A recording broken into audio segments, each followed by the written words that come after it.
So you want to build a freelancing business and you want to start connecting with clients around the world, whether on your own individual website or maybe on a platform like Fiverr or Upwork. That sounds awesome, and trust me, it is. But there's probably some lingering doubt in your mind, a little bit of worry about people trying to, pull the rug out from under you and scam you and take advantage of you. It is not a bad idea to be worried about it, but it is really not that hard to navigate and know when things are above board and when they're not. We will talk about it in today's video.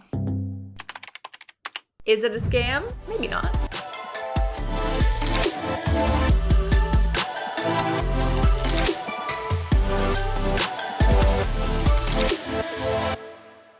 Hey, I'm Carrie. Welcome back to my channel, or welcome for the very first time. All around, welcome. I'm Carrieblogger, a career freelancer on Fiverr.com, where I've been selling as a Fiverr Pro verified copywriter for about the past 9 years. And in today's Freelance Friday video, we are doing part 2 of 2 for the series of Is It a Scam? Your favorite game show. Just kidding. So yeah, on Tuesday, a couple days ago, I posted part 1, which was from the buyer's perspective. I definitely recommend you also check that out because chances are you're buying something on the internet that maybe you need to know from a buyer's perspective if you are safe or not. And also as a seller, I think there's a lot of value in just really understanding the perspective and psychology of the buyer to know what they're coming in with, especially in terms of worries and concerns that you can put at ease. But before we get into that, we have to announce this week's Blogger of the Week. And if you'd like to be the Blogger of the Week, just like John Borrego, all you have to do is drop a comment down below and you might get picked. I mentioned this on Tuesday, but I'm so stupidly proud of these flowcharts that I made. I think they're gorgeous. If you would like to take a closer look at them, download them, print them out, whatever, you can for free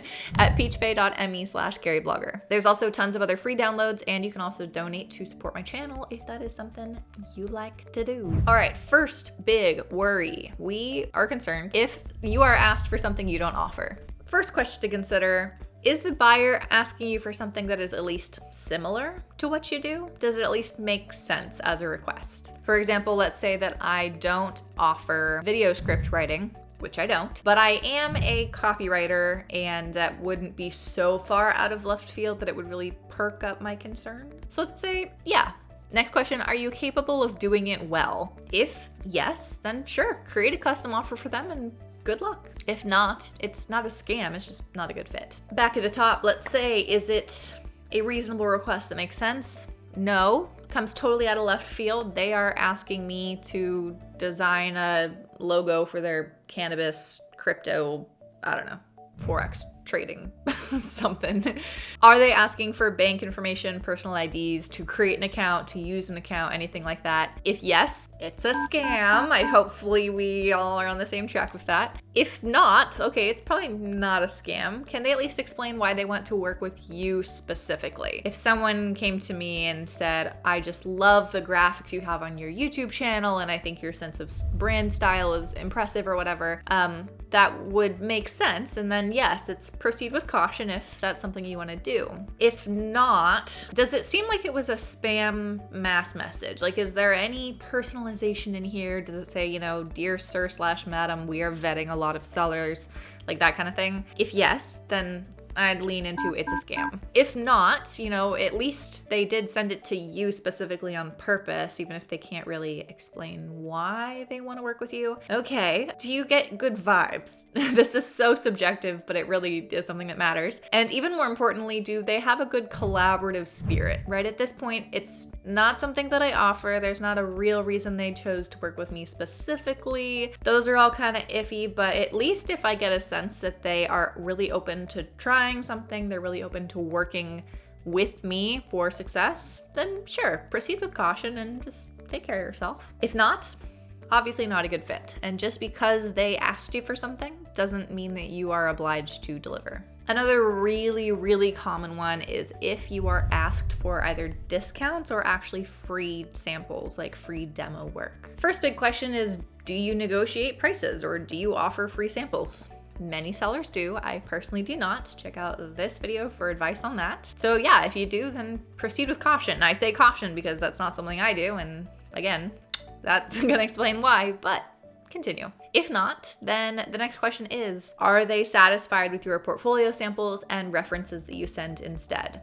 You are saying, no, I don't do that, but here's all of this to help you make an informed buying decision. If not, then the question becomes, well, do you have specific questions? Do you have specific concerns that I can address, even though I'm not going to be doing this for you for free? If no, they just want it for free and they really don't have anything that they can ask you about in the meantime, then I would say that's a scam. But let's say, yeah, they do have a specific question and you can address it and give them the information. You're educating them about the process and you explain why you don't offer bulk discounts or why you don't do work for free. At this point, are they willing to pay you? Yes, congratulations. You literally just won this encounter and turned them into a client, where at the beginning of this, you could have just said, nope, I don't. And then you would have not gotten a sale with someone awesome who just literally didn't understand kind of what the process is. But let's say no, you've just educated them. We've had this whole spiel. You give them all the information. You've answered all their questions and concerns, but no, they're not willing to pay you. Okay, it's not looking good. Did they send the same pitch to multiple people? They might say something like, here's a list of blog topics. Please pick one of these to complete for free. I'm also asking other sellers to do it, so you better be on your best behavior. Like, that's really something I've been asked before. And often in this case, they're kind of pitting you against each other. They're trying to make it sound like you have to compete for the job. In reality, they're just trying to get all 10 of their blogs to be done by people for free because they sent it to 1 million people and they're just gonna see who bites. That is what I call a scam. But let's say no, it doesn't have that vibe. They just sent it to you. The next question is, do they have a reasonable budget and brief? No, it's a scam. Yes, okay. Thank God there is some hope in the world. We're at the very end of this little, I don't know, chart. Do you still want to work with them? That's ultimately what it comes down to. It's not a scam. They're probably kind of crappy to work with. They're probably not a great client, but it turns out if you want to, you can proceed with caution. And if not, well, then it's just not a good fit. A pretty common concern for sellers, which also is pretty similar to the buyer one that I had on Tuesday, is when you're asked to talk off platform. This happens not a lot, but like enough that you'll definitely experience it. It'll be like someone says, hey, I'm interested in hiring you. Please add me on WhatsApp. First question, did they explain why? In this particular case, no, they didn't. They just said, message me here. So you're going to follow up and ask some questions. And if they can provide direct answers for you, that's a good sign. The next question is, can this conversation happen on platform instead, right? Do I have to talk to you on WhatsApp? Why would I have to talk to you there? If yes, you can keep it on the platform, let's say Fiverr in this case, then cool. You just sidestepped a big issue and you're good to go. It probably was just a misunderstanding. If not, they say, no, you have to talk to me on WhatsApp. Then are they asking for things like bank information, personal IDs? Are they asking you to create an account for them or to use your account for something? If yes, it's a scam. Hopefully we all saw that coming. If not, they could just be really, really clueless. So let's keep going. Is there a clear plan for the order moving forward? You say, here's the order. Do you agree to this brief? Maybe they agree to pay. And then you say, okay, at that point, then we could talk on WhatsApp in order to do this thing that has to happen off platform. Right? It could work. Good luck. If not,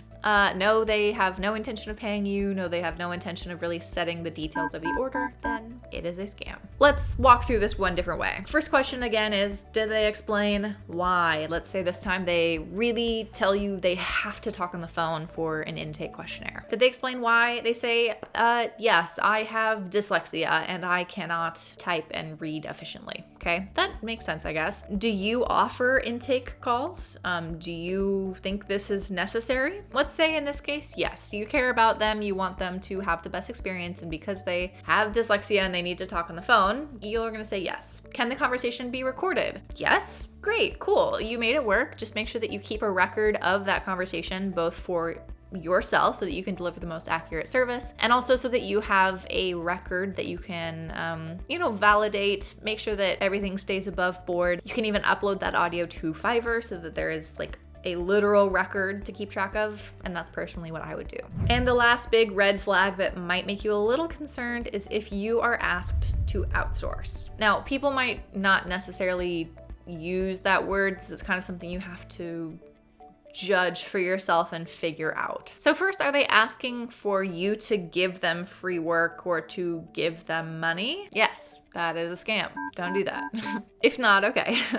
Are they like an established agency? They literally have a client and they are just trying to, expand their team and expand their pool of resources. And they have good vibes. Again, this good vibes like in your heart thing is important. If yes, then great. Good luck. That's totally normal, totally cool. Good luck. If not, okay, you either didn't get super good vibes, or maybe they're not an agency, it's just like a person who says like, hey, I have a client. Then can they provide complete information for you? If not, it's a scam. And even more so, it's like sometimes people will say like, no, I can't disclose my client's brand name, or no, I can't disclose, this information until you do XYZ. That not only is really problematic from like a scam perspective, but also just makes your job literally impossible to do if people are gatekeeping you because they want to like protect their client and be this secretive gatekeeper. Super weird. But let's say yes, they can provide that information. You have like, a complete project brief. There's no weird secrecy going on. Then will they credit you as the creator to, either the client, probably not to the world if it's, whatever. But let's say no, they're not going to tell the client that it was you. Okay. Do you care?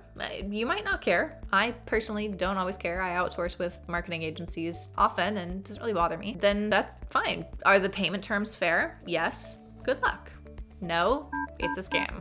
Outsourcing is not always a bad thing. It's really not. It just depends if it's being done ethically and above board with total transparency, as I mentioned, or I tried to, oh my gosh, in this video from... So yeah, don't be afraid of outsourcing as a model, as an idea, as long as you are careful about catching a scam before you get sucked into something and just making sure that you are taking care of yourself in the long run. As an independent, self-employed person, it is on your shoulders a bit to, take the right road, if you know what I mean.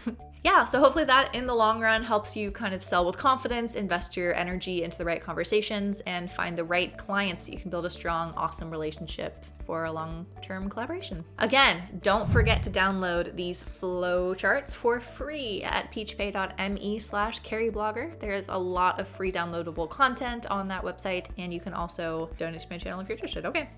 Check out the links to the stuff I got going on in the pinned comment and description down below. And if you're still watching, you're my actual hero.